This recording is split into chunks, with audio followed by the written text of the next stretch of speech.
So, what will it take for the two sides to make a deal? Or is this train going right off the shutdown cliff? Joining me now, former Special Assistant to President Trump and Trump 2020 Advisory Board member, Marc Lotter. Once again joins the show. Welcome back, Marc. Oh, thanks for having me. Well, Marc, I think you know what I'm going to say. I'm going to say go ahead and shut her down. I don't have a problem. I don't even care if it's about the wall. I think it's a great side effect. And I think that's exactly where we are headed, where a part of the government, remember, the vast majority is already funded through next October because Republicans on Capitol Hill did their job, passed most of the appropriations bills.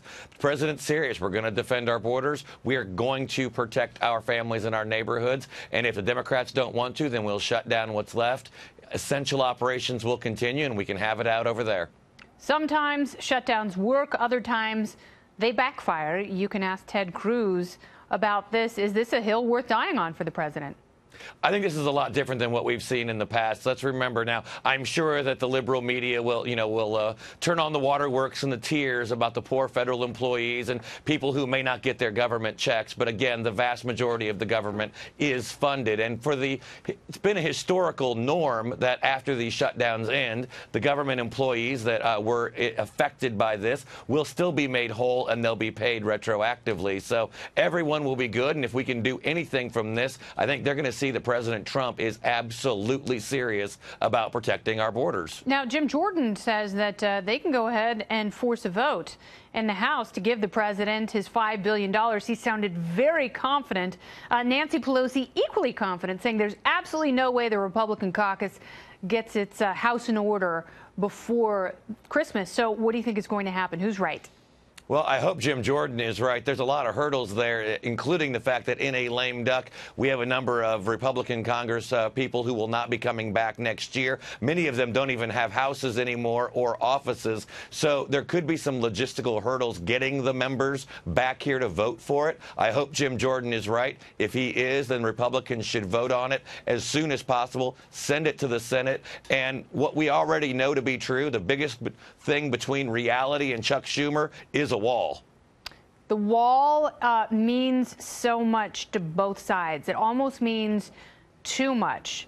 Is there a way of changing the language at all to make it more palatable to both sides?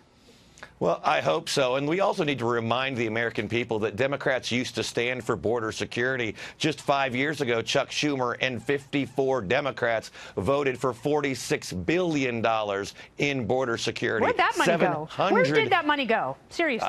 I have no idea. 700 miles of fencing and enhanced security measures. Now, all of a sudden, they're for open borders, and anyone with a pulse gets to come into the United States of America and live scot-free. Well, this is one of the areas where I think we need to see congressional accountability, because if they allotted that much money, and we know it doesn't just go into a giant suckhole, although it might feel like that, it went somewhere. And obviously it didn't go toward the kind of security that both parties committed to at that time. $46 billion is a lot more than $5 billion.